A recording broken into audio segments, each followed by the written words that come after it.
Hindi sila nag-iisip na, tama ba itong ginawa ko? Sinabi niya sa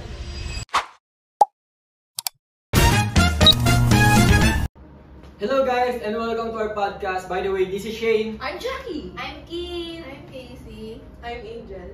And today we're going to talk about the freedom of speech and online respect. Okay, when we say freedom of speech, Jackie, ano mo naman naisip? Ang una ko lang talaga naisip about sa freedom of speech.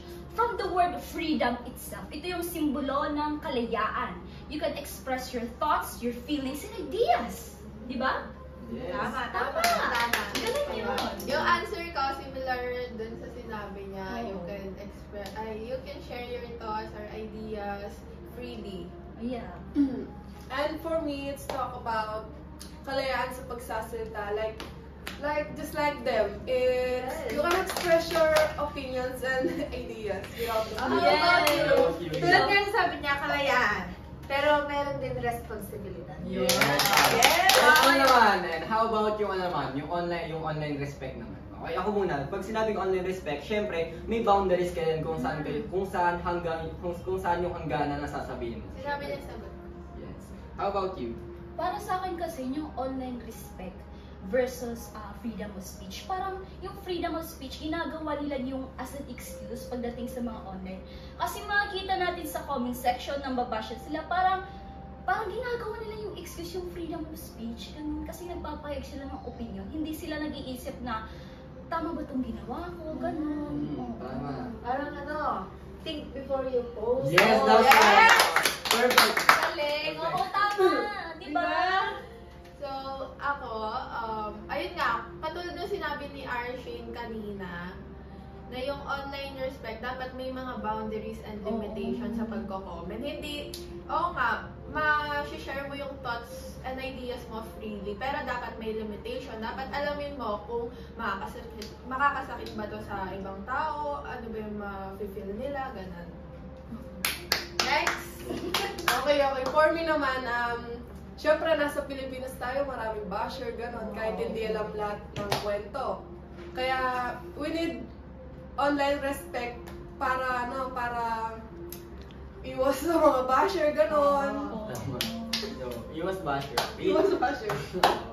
So ako, as I love live selling sa TikTok. Okay? Hindi mo even if live selling na siya, hindi mo maiwasan na may magsabi ng ganto, ganyan. So, we're protected naman in our government by. Merong mga article na nagpo-protect about the cyberbullying, like yung mga main boundaries pa rin, di ba? Tama? Oo, tama. Tama.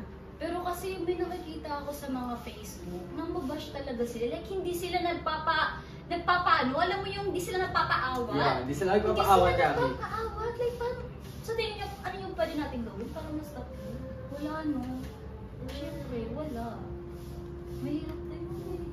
Yun, may respect na. Kaya nga kailangan natin ng online respect para mabawas-bawas yung... Oo, kailangan talaga natin ng online list. Hindi. Sa tingin ko, alam naman talaga natin yung online respect, pero hindi natin siya ma-differentiate kung yung ginagawa ba natin is pag-respect pa ba yun or freedom of speech. Yung iba kasi, nagiging immature na rin. Hindi nila iniisip yung feelings ng isang tao. Tama. Nagiging immature sila, kaya medyo nakakapang-ano rin sa damdamin.